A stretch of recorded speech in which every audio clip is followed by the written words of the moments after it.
Hi everyone, welcome back to this technical analysis trading course. Today we are going to be talking about the relative strength index. So let's get right to the relative strength index, or the RSI. The RSI is calculated in the following manner. RSI equals 100 minus 100 divided by 1 plus RS. And RS is the average gain in N periods. So if we're talking about days, then RS is the average gain in days minus the average loss in that same number of days. Usually the RSI is calculated on a 14-day period. You can change this time frame, but that is the standard N that we're talking about. RSI provides buy and sell signals when a stock reaches an overbought or oversold condition. RSI is an oscillator, meaning it moves between 0 and 100, and we use it as a trend reversal indicator. It's best to use RSI with other indicators, such as support and resistance, because you'll often find overbought or oversold conditions around support or resistance. So when RSI rises over 70, we're going to look to sell the stock, or at a minimum, we're going to look to tighten our stops and be ready for the stock to turn down. When the RSI is under 30, we're going to look to buy the stock, as the stock is in an oversold condition at that point. Some traders like to use 80 and 20 as opposed to the 70 and 30 level with RSI. So if you're a more conservative trader, you're going to look to sell a stock, or again, tighten your stops when RSI reaches the 80 level, and you're going to look to buy the stock when RSI dives under 20. We're also going to look for divergences, just like we did with the MACD. So we'll look for both positive and negative divergences. If the RSI is moving down and the stock is continuing to move up, we have a negative divergence. And if RSI is moving up and the stock is moving down, then we have a positive divergence. Let's look at RSI on a chart and see how we would use it in our trading.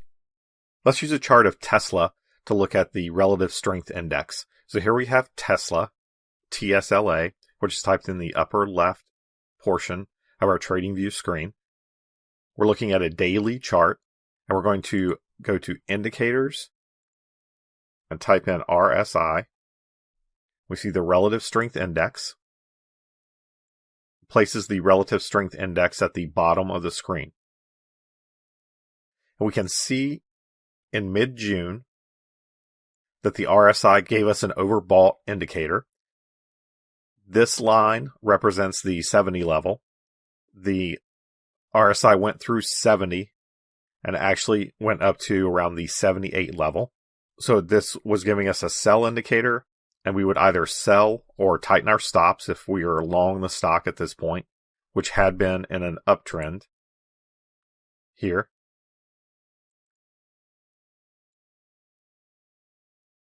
And we see the stock, after the RSI gave us the sell indicator, sold off.